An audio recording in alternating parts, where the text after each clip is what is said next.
This is going to be an interesting AI live.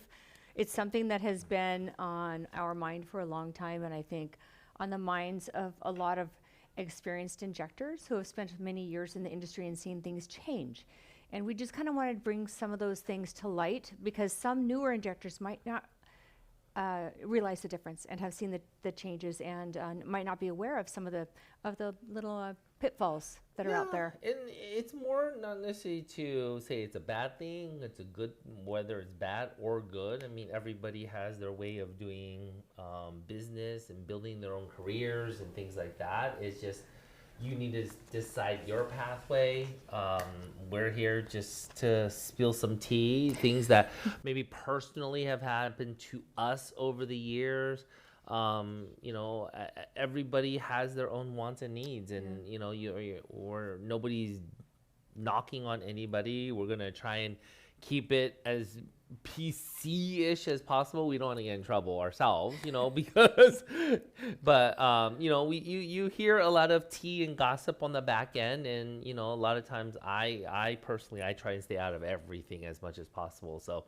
But it is something, it's a realization in the industry of things that you just have to say, okay, this is a part of it. You accept it and you slowly make your change in things that you can have an impact in. And so, this is why we created Aesthetic Immersion, is to make an impact in the things that we feel need a change or need to change in the industry. And so, this is kind of our little take. AI Live was our little version of just Regis and Kathy having something to talk about and just draw people in, and hopefully this sparks questions and things like that. And so definitely you guys are more than welcome to chit chat. We can read things. Maybe you guys have had your own experiences that you guys want to share. So now, where's the can of worms? We're going to open the can of worms for tonight. We'll see where this goes. I know. And honestly, I think, beyond the surface, unveiling the aesthetic industry, secrets, whatever it is, they're the industry is hard because we are in the beauty aspects of it, and we're still following in the medicine aspect. And ultimately what you get as far as training out there is somewhat subpar when it comes from the companies, and you guys have to delve through all of that and figure out who to be your mentors, who do you trust as far as learning different things and stuff like that. So ask away. We'll get as many of these questions answered at that's out there. But I think it's more, the first thing is more, we're going to kind of talk about trainers, training programs. I think that's where... I think there's one on every corner now. I think if you've been injecting 6 months, you can probably open your own training school. We've seen this, and here, I want to bring this up. I worked, if you guys know me, I worked in the TV industry for like 19 years. And the one thing I didn't like about the TV industry was the superficiality of it. Yep. Where everybody used you and threw you away. It's like, is how good you looked and you were out of there, and how they could use you and you were out of there if they couldn't use you. And I understood why insecurity breeds in that industry, is because people don't mean anything. It's just very superficial. It means to an end. And I was fine until the last few years, probably the last 8 or so years. I think social media has changed aesthetics. Yep. And I really see that taste of that TV superficiality, how the fakeness that's brought out forth. And it really worries me because it's medicine. And I think I feel bad that people are kind of being misled sometimes, because people on, say, social media might look like they're all that, and behind the scenes they might not be. So I always ask my patients to please vet wherever they go. Check your provider, look at their license, look at their history, ask them questions, see if they do their research, all of that.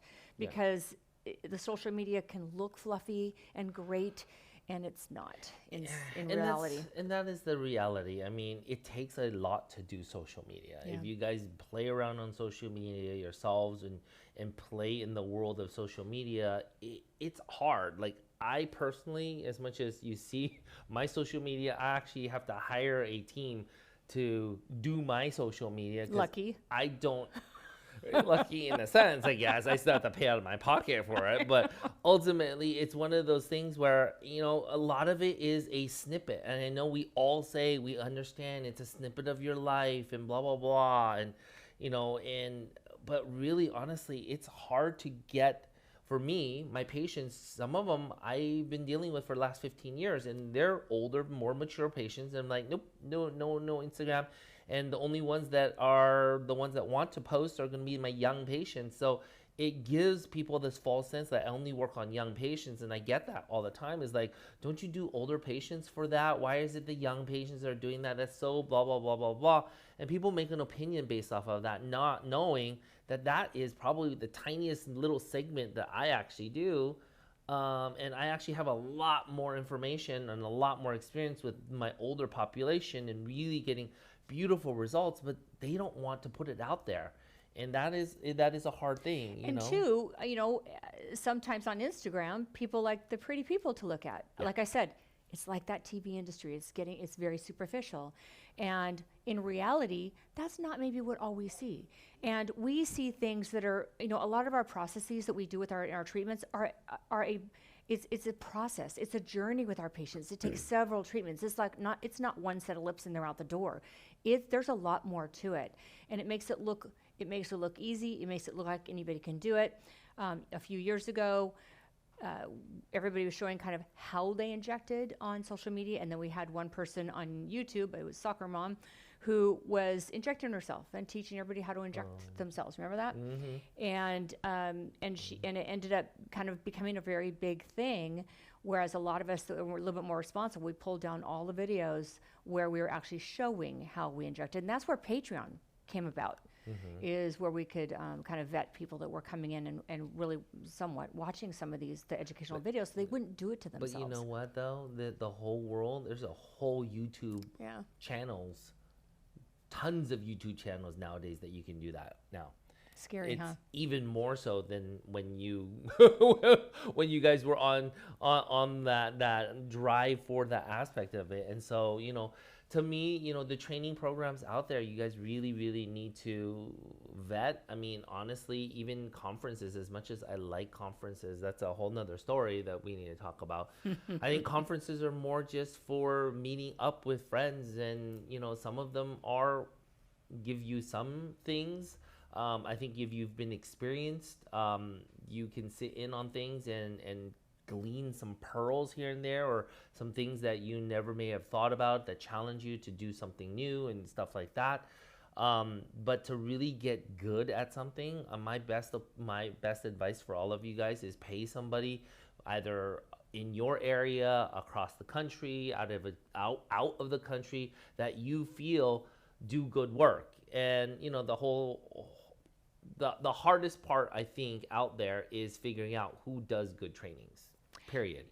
I agree. And with these schools popping up everywhere, like we have our school, we've had it for 5 years, and we've gone to the work of being accredited.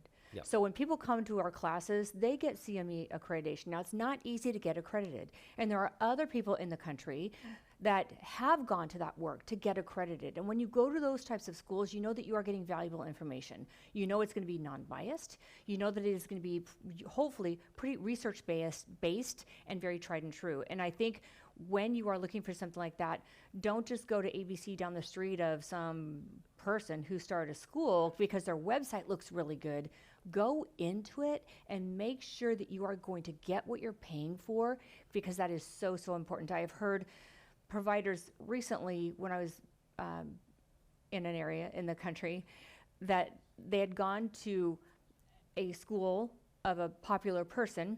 I'm trying to be careful here. And we're so disappointed because it was more about that person and not about the students and not about the injectors. And it was more about things that didn't pertain to the education. And I was really sad to hear that. I was really sad to hear that the focus wasn't education and wasn't on the student getting it and instilling that critical thinking. So really vet your schools and talk to other people who have gone to different places to make sure they get a lot out of it. Yeah, hopefully our team, I did talk to them. Our team will hopefully start creating a little community forum for you guys to at least start talking about conferences, training programs that you've gone to.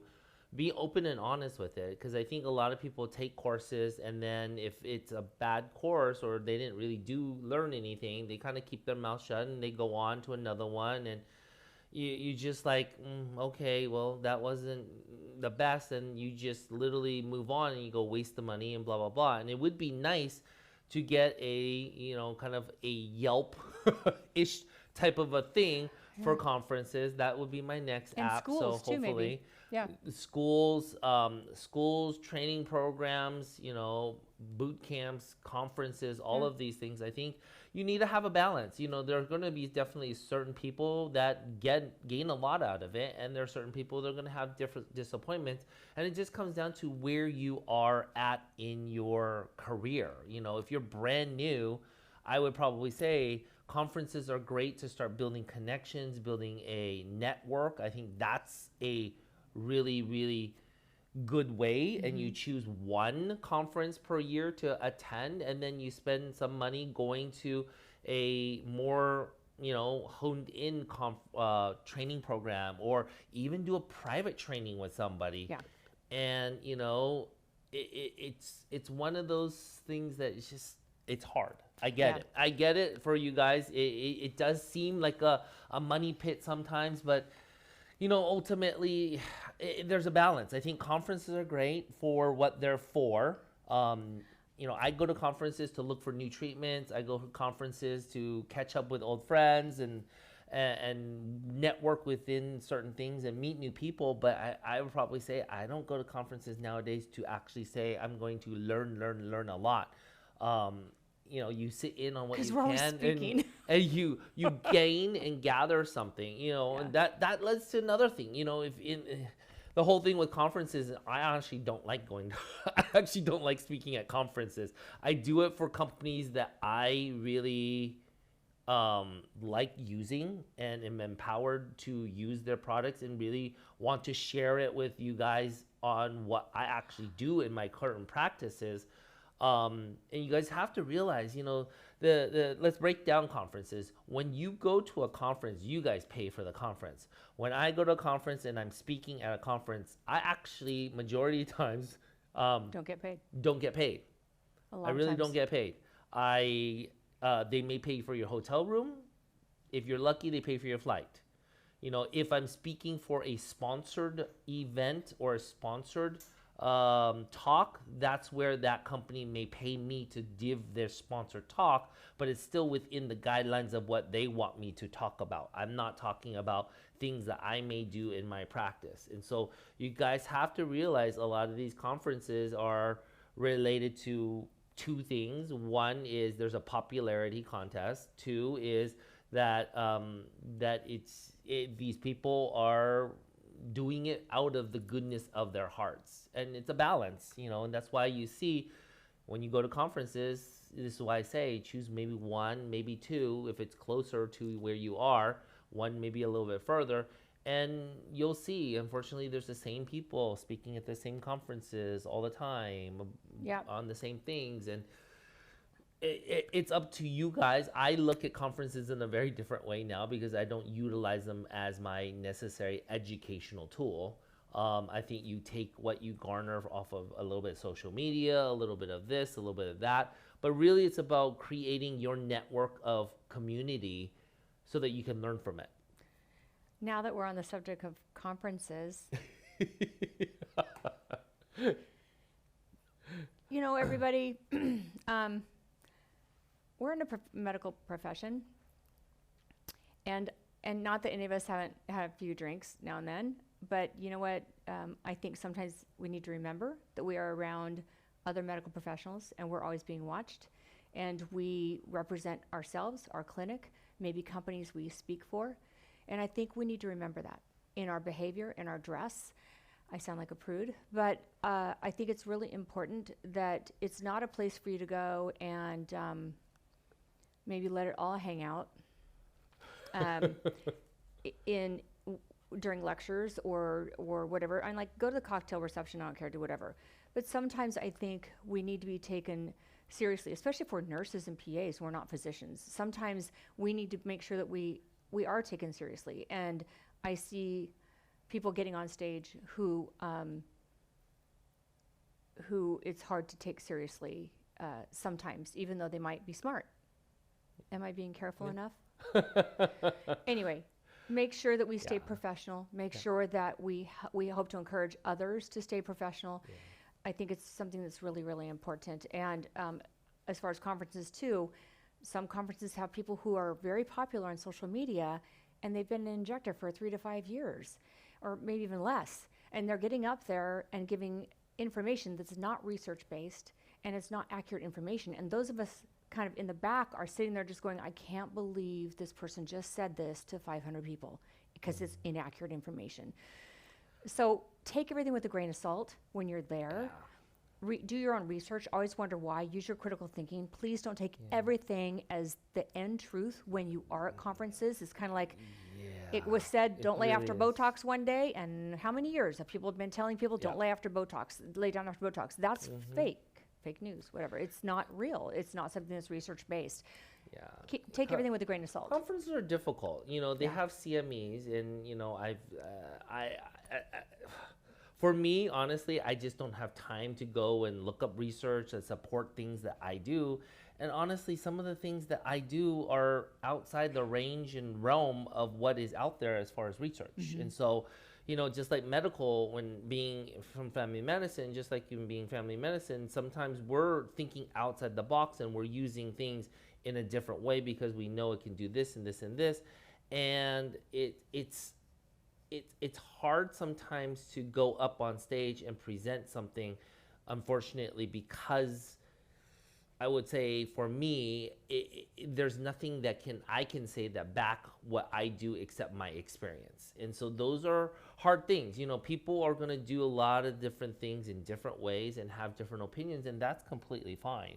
Her and I don't agree on everything, but we've learned to agree on certain things, and we've learned to disagree on certain things. And that's the beauty of medicine, that there is no right or wrong way. Some of the things that I've done for 12 years, finally, there's some research that actually supports what I've been doing and why I've been doing it.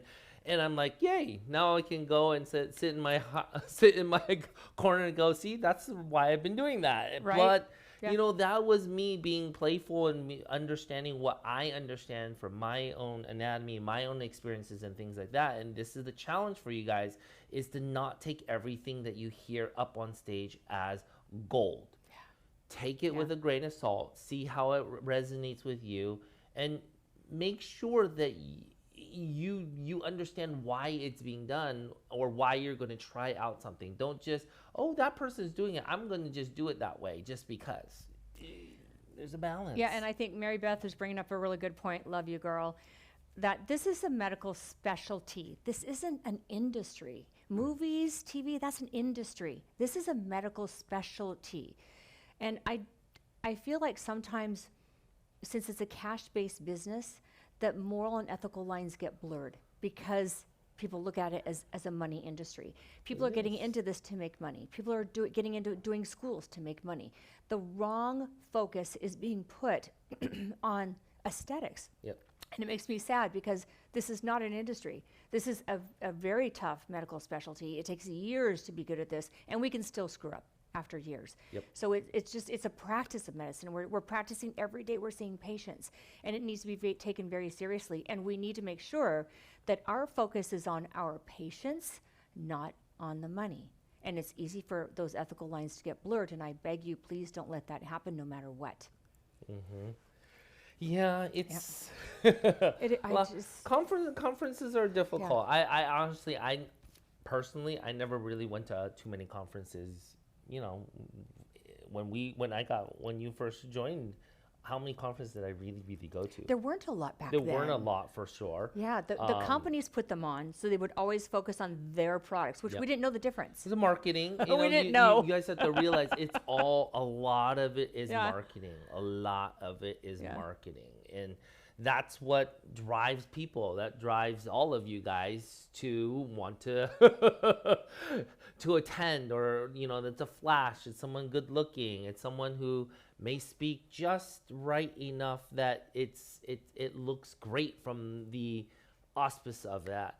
But this is one, Mary, this is one of those fields that when I talk to people, physicians, I talk to the residents, when you're getting into this, everybody starts at the same place. Everybody. And Tracy, thank you, girl. Tracy Hada just brought up something that I can't say this strongly enough, is that social media has been both the best and the worst for our specialty. It's been great because it lets patients feel more comfortable about, like, this isn't something that's in the closet. It's been the worst because it makes people look like they're wonderful and they can really suck at this. Right. And they can be dangerous. So it's kind of a false face. And that's why I assimilate this. I connect it so much with the TV industries because there's a lot of facades. There's a lot of facades. And it's hard for people and providers and patients to know how to sift this out. How to sift this out. There's at the end of the day, like I was saying with the social media, like you go on Instagram and you see all these befores and afters. Well, that's just one. And you can choose your one or two patients that turn out amazing and beautiful because they were already pretty set up to be easy to do. Anybody probably could do them. The ones that are really, really hard to do, look at it. Like, not to knock on it, but some of the people out there that really do talk or say, look, it's so easy. Just half a syringe in here, like a lips. Half a syringe in the lips. Look, it looks beautiful. That's everybody. And when you look at all the lips they do, they're all the same size, or they all the same structure. There's no differences. There's no change in them. It's the same exact model and that's really why they get the same results and they get beautiful results, but they only have that. And the rest of us go and we get all of these weird lips, tiny little lips, M-shaped lips are like this, and everybody has different shaped lips. And then you go, well, why can't I get lips like that? Well, those people that are talking about it or have their little platform, if you really look at it, it's the same exact lip shape that they choose to promote their thing. As long as we're on the boy, God, as long as we're on the, we have to be careful. So we're like, we have as to long choose as we're on the words carefully. self-promotion part, I'm going to tell you something that happened to me personally. Oh. On social media, Instagram. There was somebody on Instagram who was perceived as saying negative things about products and people. And I messaged this person and said, wow, you know what? Maybe calm down. The perception isn't great. And we had a really nice conversation, probably a few paragraphs like, hey, love you, take care, see you later, great.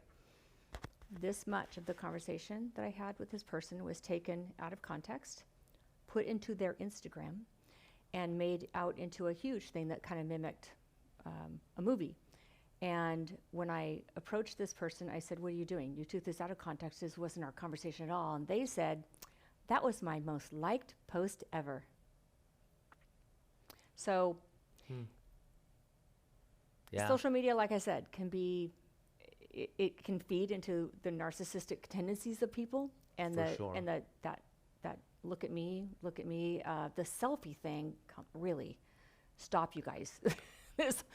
I mean, like, we love to see things on social media, but put on your personal page. Maybe have a personal page. Separate the personal and professional, and have your professional page with stage professional, and the personal one, do your selfies and your fun clothes and stuff. It's all good.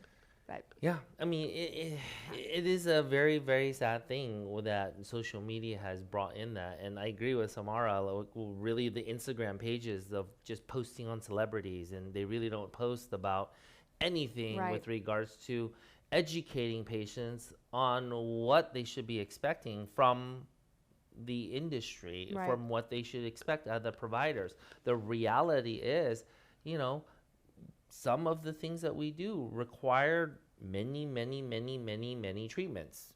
It's not one, or you know, it wasn't one treatment that changed them.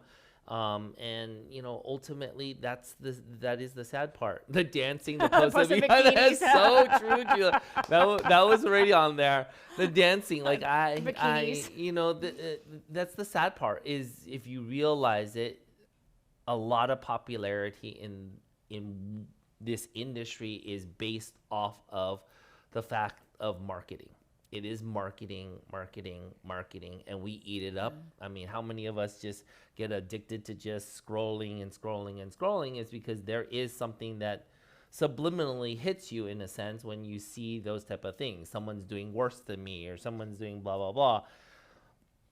And that's the sad part, is that it does confuse your patients on what really is the truth. And you're posting this about a celebrity, look, blah, blah, blah, blah, blah. They're like, oh, they know what they're talking about because they can point out on the celebrity. Well, really, what is it really their work? No, it's not their work. And it's their social media person doing all these posts that have nothing to do with aesthetics. They're just celebrities. So it's the substance that we kind of look for, and our patients are looking for substance too, but we always like to be entertained. So there's a bit of entertainment in there also. So I think a lot of marketing people recommend kind of doing a little of each. Well, don't go too far one direction with a little of one side, because you won't be taken as seriously as maybe we want to. And we need to remember that this is a professional specialty. This is medicine. This is not Miss America. Yeah. So Hi, Scott. But yes, we definitely need to see more befores and afters. I mean, I think the befores and afters actually showing maybe a little bit of what you're doing, that you're actually, you know, injecting the patients or whatever, I think is proper, so that patients get an understanding. And not to, you know, I think a lot of us, even my social media, like they're trying to wipe the blood off and all of this stuff. I'm like, I know social media doesn't want us to show the bloodiness and things like that, yet they let surgeons do all of the stuff all over, yet they see a little blood flowing, and all of a sudden we but can't. you have to put a pasty on, but you can see an abdomen. I know, open up. Put a pasty on. What the heck? I don't know. It really, really, really bugs me, because honestly, yeah, there's going to be times where certain things are a little bit more bloody than others, and I think patients need to understand bruises happen. I don't think we should post things without, you know, posting it without any bruises, even though you just covered it up with lipstick. That's not reasonable. I tell my patients all the time, you're going to bruise. Here are pictures of bruises. And two, you know, I think we need to be real on social media. Everything's not perfect. I'll post things where it didn't turn out like I wanted it to turn out. But why did that happen? What made that happen? How did I fix it? And then how will I make it not happen again? And that's going to help others learn and grow in their aesthetic journey. So I think being very transparent is really important. Being very honest and real is really important, because it's not just providers that are watching us on, say, social media. It's other patients. It's patients too, or potential patients. We get patients in every day. I do in my clinic every day from social media. Why? Because a lot of my posts are educational, and we might have fun once in a while, but it's not the crux of our I mean, it's posts. the sad part. It's the sad part of the algorithms that are made, is that you have to do things that attract more visibility and blah blah blah. And you know, it's the game you still have to play. And the hope is that you take the game and you play it and you spin it in the right light to really educate patients, to really show what is real and stuff like that. So I mean, that is the hard part, because it is the struggle, because everybody needs to be seen.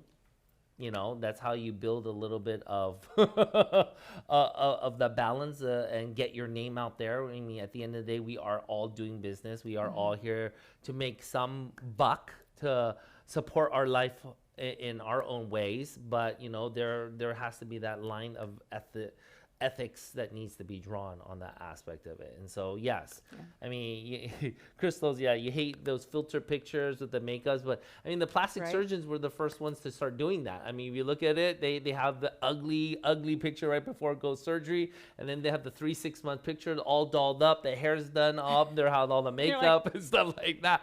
I mean, it's nothing new, unfortunately, in our industry, because it's been there since day one. And hopefully we'll slowly start to change back into it.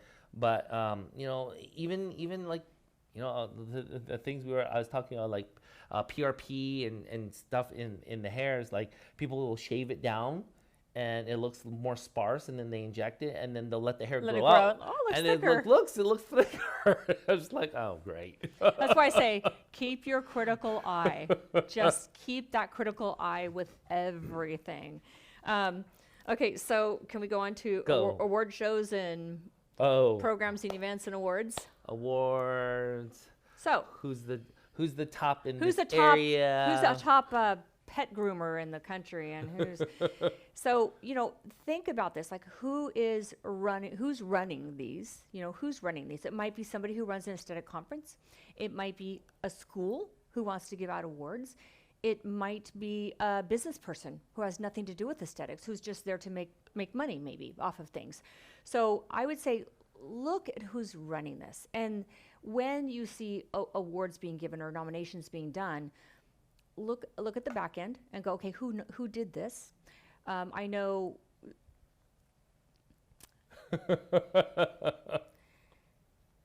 So I'm actually, somebody did not nominate me for being one of the top mediocre injectors in the country, and I so appreciate Danny. Thank you for nominating me.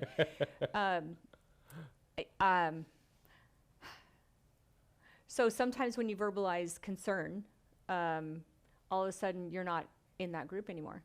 Yeah. So who nominated those people from the get-go? So I want you to kind of think about and research who's behind this. Vet these organizations and find out. Look at history. It's easy to Google people and look at history and see what's behind there and kind of where this all started and what. Usually, if you look at something, you're gonna say follow the dollar.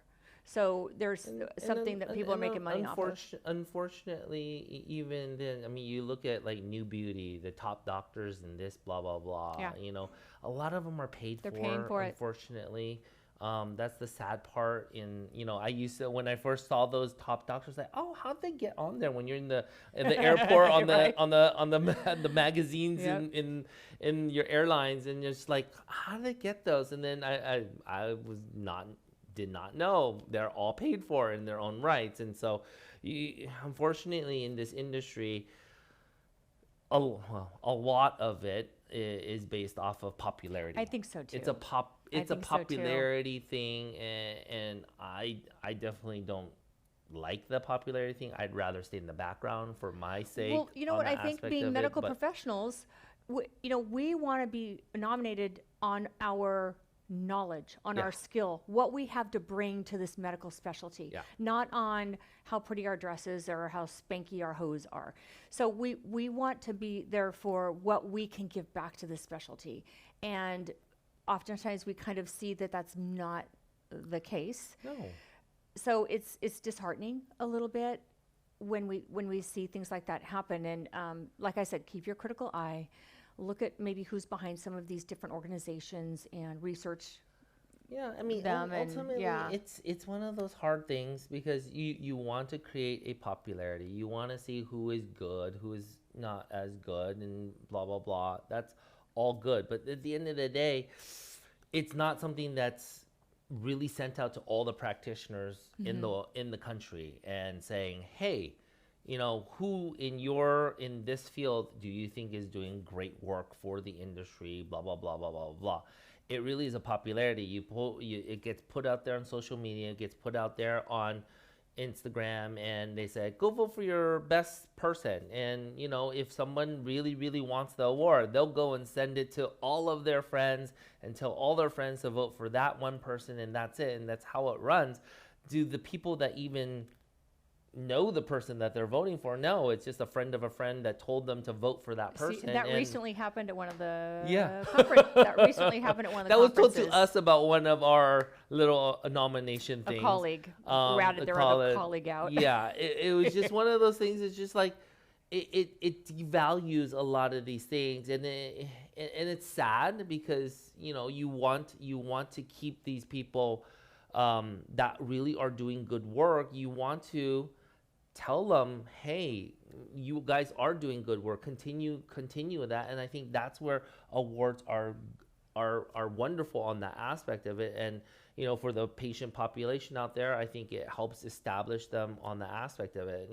But then again, it goes like your Yelp. I mean, that's kind of the same thing. Yelp has their good things and Yelp has their bad things, and people will put their own opinions based off of what it is. Like, I never understood Yelp when people go, oh my God, that place was so expensive. Well, in the little thing at the top, it said it was $4 signs. What'd you expect?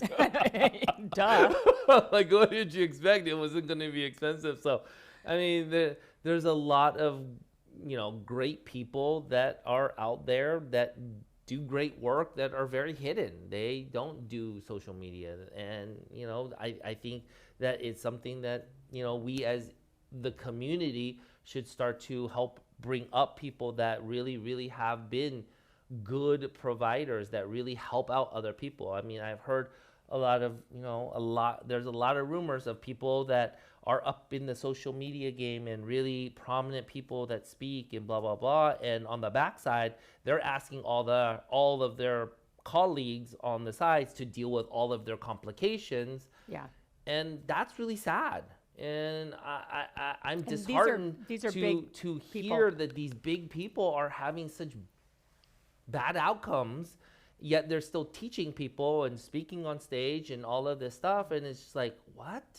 I would never have known this, but these are the things that get told to me as you start getting out there. And so it's a hard thing.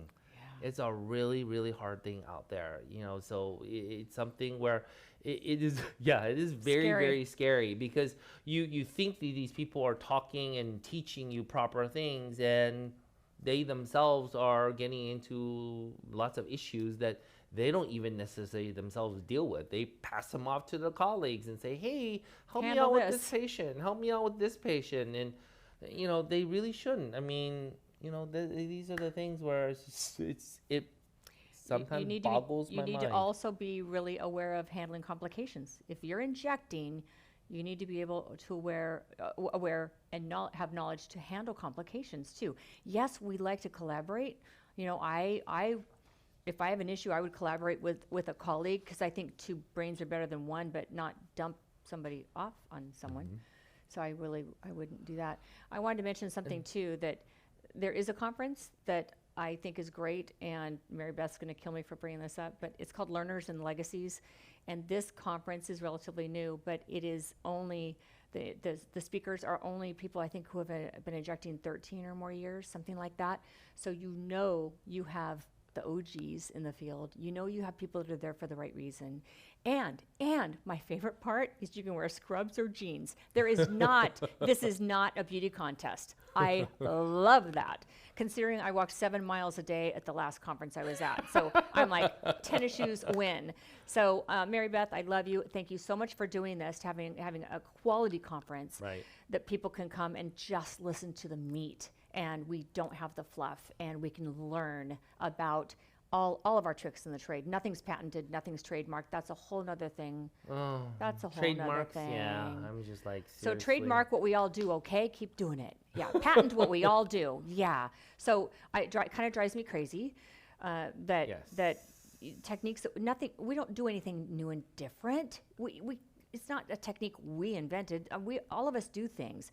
So sometimes when people take it as theirs and want to trademark it, and then and patent it, and say you can't say this word, or I'm going to have my lawyers after you, I don't understand it. I just don't understand that. Yeah, it doesn't make a lot of sense to me. No. And then the NDRs. Oh, if you ever want to go to a meeting and they have you sign a NDR, which means you can't talk about what you learned, you can't share what you learned.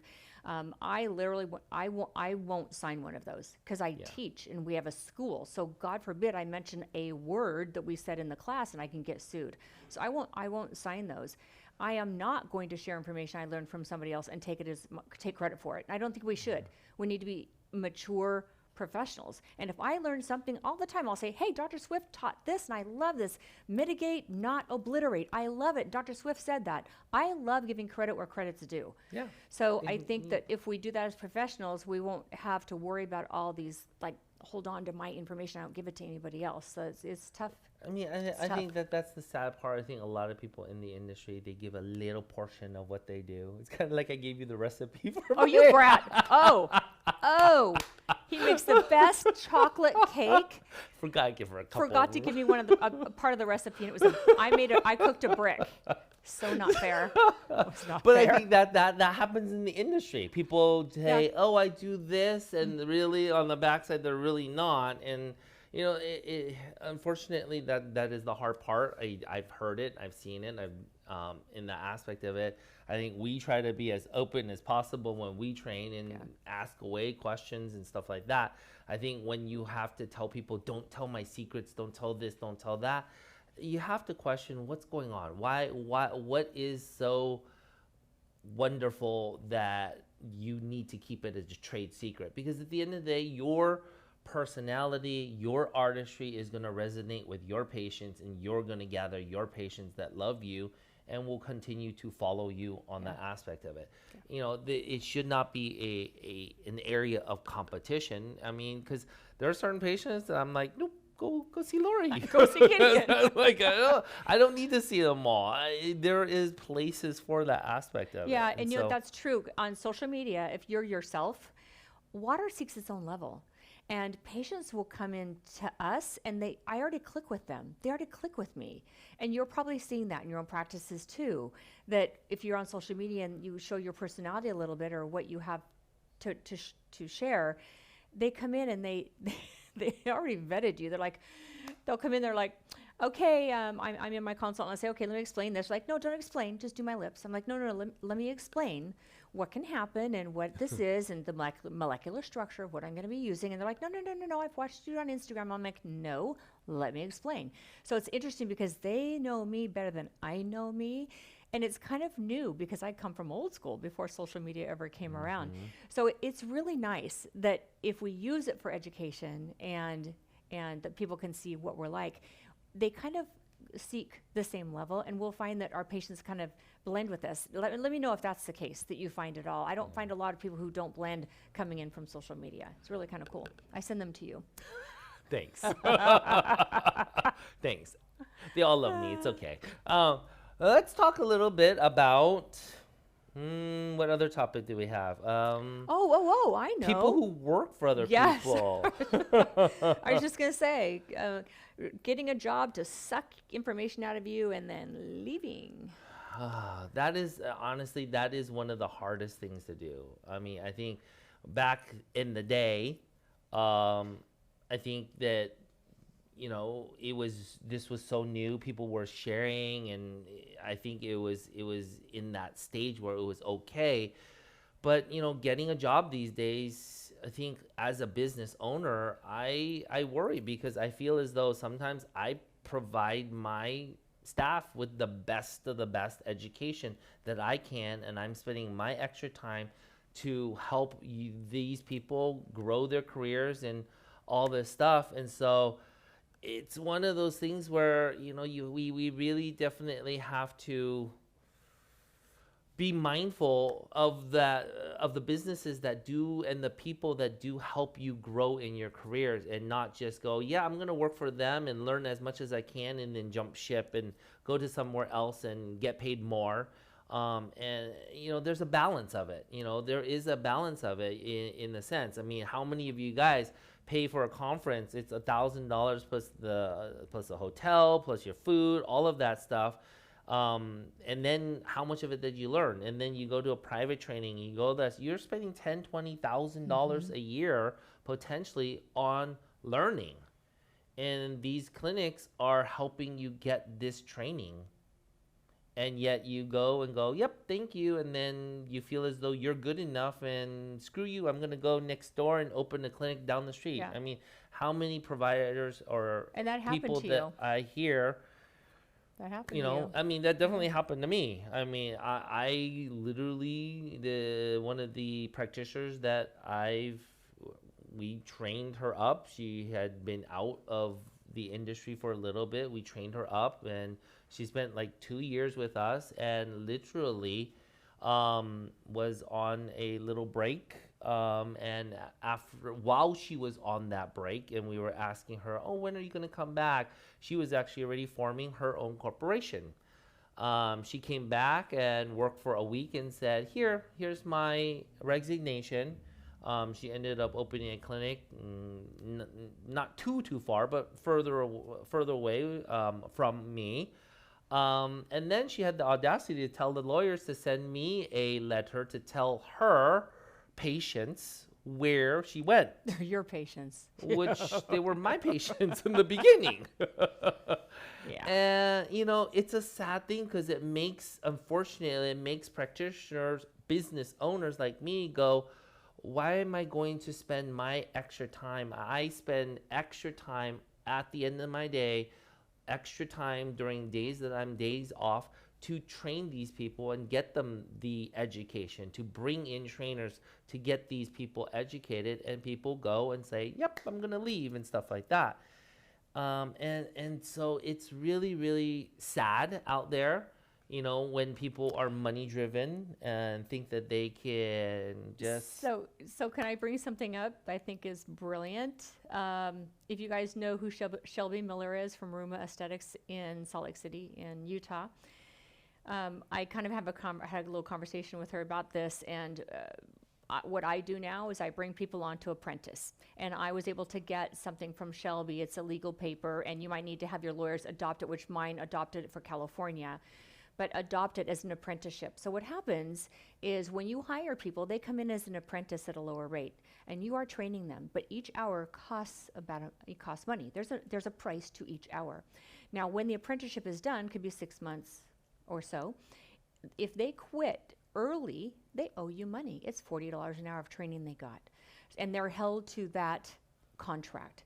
So I think it's a great idea. Shelby does sell that contract, so you'd have to contact Ruma Aesthetics to get a copy of that, and then make sure your lawyers alter it to fit your state. But I think it's brilliant because we've had this happen. Yep. And people will get all the information out of us and then leave, and that the whole goal was, I want to learn, I want to open up my own clinic, and that was not kind of forthright. And it's different if you're in a clinic where you feel as though they're putting your license on the line, and it's an uncomfortable situation and blah blah blah.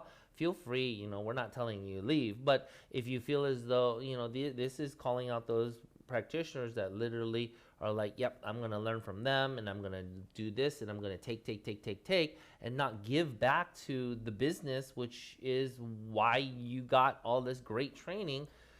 It's really sad because that's going to affect the trainings that go out there. And, I think it's a fair thing.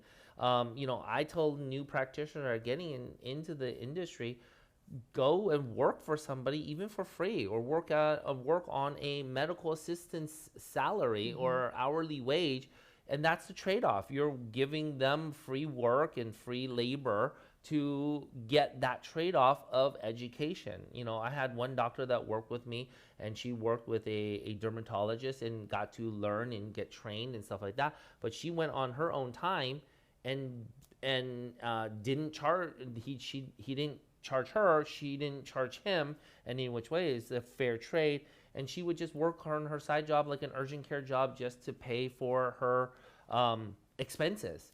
And you do that until you're comfortable, and then you could figure out if you like the practice, keep up with them and say, hey, I want to work into something with you guys. There's open your mouth up to the practices and start talking to them. Talking to them about what you want, what your expectations want, and realize that you need to bring into something to the practice for them to continue to want to work with you. In a sense, it's a sad part that we've seen it, and we see it even more and more and more here because people think that they're good enough. I had one of my clinic, another nurse practitioner leave and open her own practice after getting trained, and from brand spanking new to somebody. And you spend a lot of money getting these people good training, and it's really sad. Yeah. I think to kind of change the subject, they're telling us we have like 3 minutes. I know we're going to have to put this over like part B next We'll do month. part B next We have month. so many comments.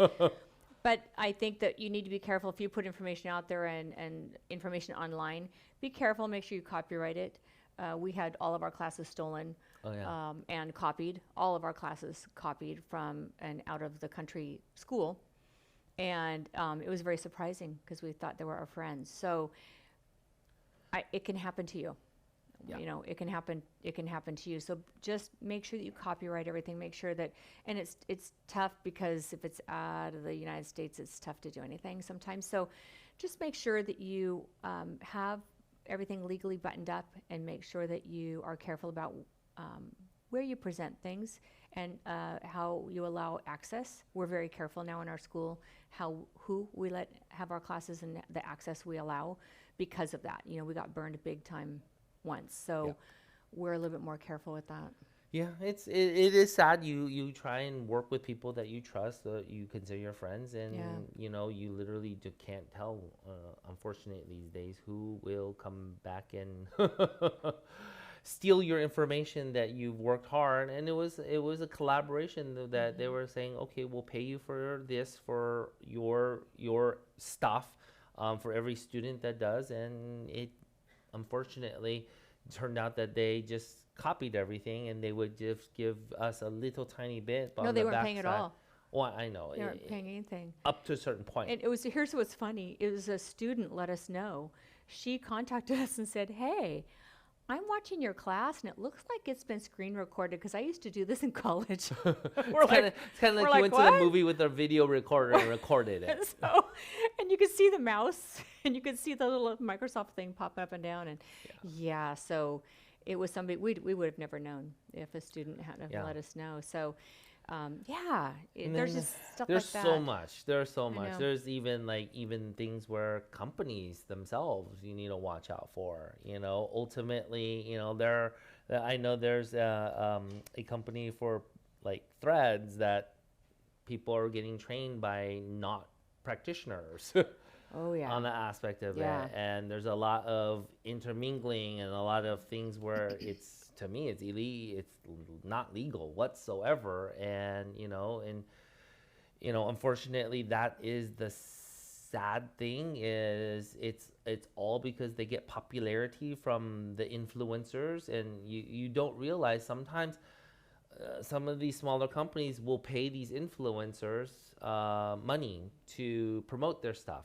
And it's not like that they're behind them, and that goes into a whole nother thing. I think, there have been some popular people in the industry that just jump around to different companies and promote their devices, and they get you because they speak well, and they say it's going to be the greatest and blah blah blah, and then you buy it, and then they're onto something else, and that is one of those sad things, really, really, really sad things.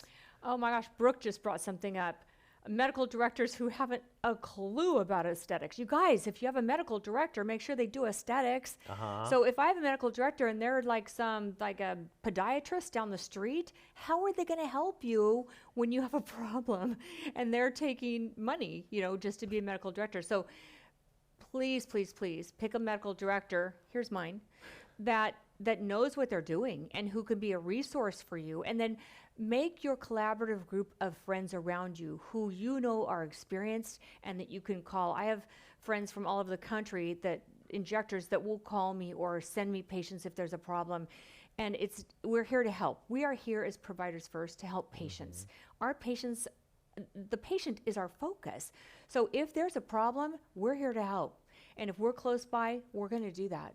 So I think that it's real important that you have somebody that, as a medical director, if you have one, that makes sure that they know what's going on. I talk to a lot of nurses and PAs and stuff out there that their directors don't do aesthetics at all. And I'm like, what if something happens? It's scary. It really, they're hung out to dry. Scary. Yeah, it's the sad part is that, and I get it. People want to get into the industry. They want to open their own practice and stuff like that. But you have to realize that what you put out there and finding someone just because they can, you can borrow their license not only puts their license on the line, it also is something of, to me, an ethical aspect of it, because ultimately, if you run into any issues, who's going to stand on anything? Like, oh, my medical director doesn't know anything about what happened here and how to manage it. Well, if you got in a lawsuit, you're SOL'd, unfortunate, because you have no stance, and they're going to ream your medical director as well as you, and your business really can take a big hit on that aspect of it. So, you know, I know sometimes it's cheaper to go with, you know, different medical directors because they don't know what it is. But if a person is if your medical director actually is in the industry, yeah, it may be worth it, because at least they can help you out if there are any issues. Those are things you need to vet a medical director on, in that sense. So. Yeah, absolutely. Absolutely. There's so much more to oh talk my about. gosh, We've been there's- very. I wanted to talk about product tours, and I didn't get there. So We'll get we there. will save more for our 2.0 of this, which will be November 7th at 5 p.m. If there are other little things that you guys want us to talk about, email us at learn@theaestheticimmersion.com. I think that we would love to hear from you guys. Look out, hopefully by next time, I'm going to try and push my team to create some kind of community forum so that you guys have a place to, you know, work on and kind of be hopefully a Yelp for conferences, for training programs, for different people and stuff like that. So Maybe you know, even private trainings, classes, conferences, like, you know, we'll give them, you know, 1 to 5 stars. give your feedback on different things so good, that honest people feedback. can really understand what is it that you learned out of these programs, what is it that you were expecting and you were disappointed because you didn't. You know, I think that there's so much more, and we'll get more into that. So. And please vote for us for the next popularity contest. Yeah. All right, you guys. I know Have you're a out good there. night. We'll see you at the Bye, next guys. AI Live.